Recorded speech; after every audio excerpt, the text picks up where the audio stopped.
I think first and foremost, I am a stranger to myself. I'm starting to love that stranger a bit more and celebrate him.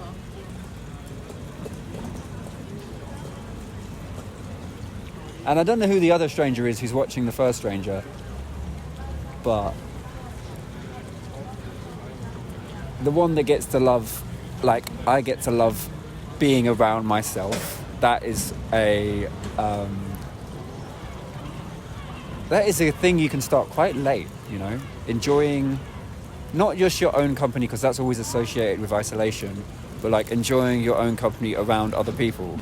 It feels quite indulgent and like you're not meant to. That's the stuff that's so terrifying, isn't it? Like how we're perceived by others is such a constant question.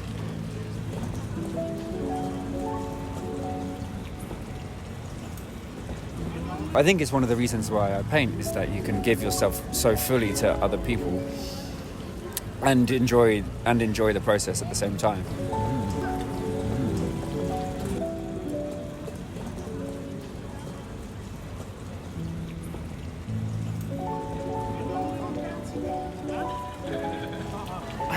I do think I genuinely do suffer from an over intellectualizing. I suffer from like abstractness. I do get bored of my dryness and my desire for kind of order. And the beautiful thing about paint is that I actually enjoy that color. I'm reminded just how sparkling, you know, my soul is, and how great, how many other ways there are to communicate other than just words. Can just be so dry, and I live so much in them that if I didn't paint, I think I would just go crazy with all the words. But I do find it harder to be with myself if I'm always with my words.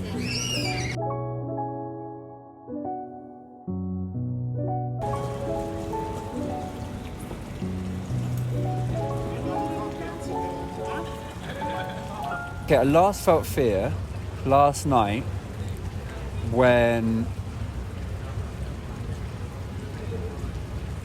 I suddenly worried that I could never provide security for myself and my partner, or us create security together. Like, I suddenly got this fear that I wasn't that guy, that she'd got the wrong one, and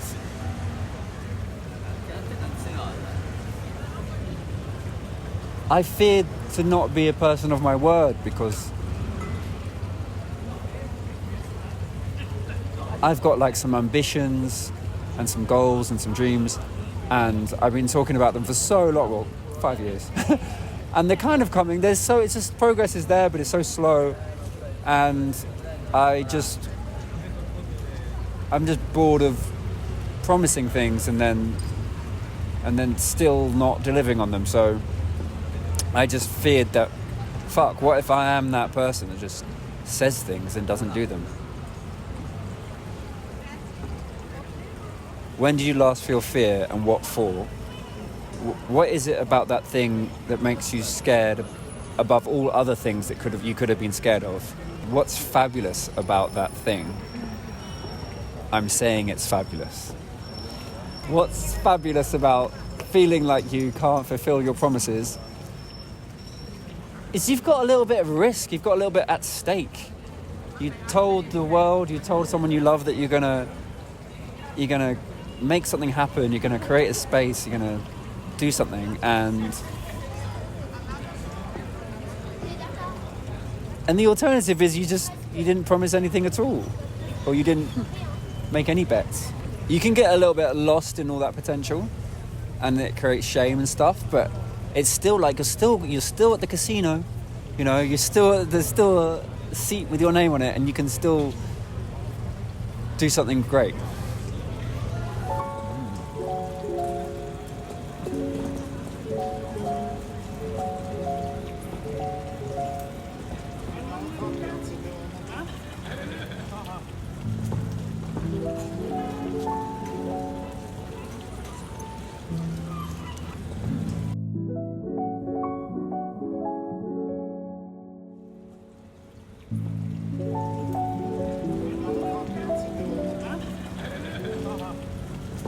Do you agree that God likes to show while the devil likes to test? I don't really care on a metaphysical plane. Like, a lot of the people who've done this work and proved that it doesn't really matter whether God exists or not, because it doesn't really change like how you'd operate in this world. Or at least it shouldn't change how you operate. I do get pissed off with the closeness of the question, because I think that there's a huge chasm of doubt behind that question. Do you believe in God?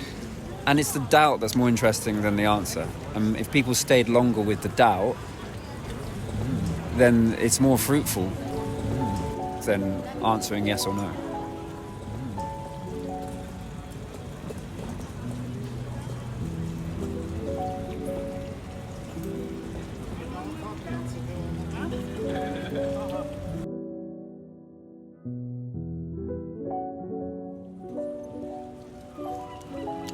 My biggest dream is empowering and creating tools and ways which people get to live in houses without all this craziness of debt, and it's just unnecessary busyness, all in the name of mortgage and rent.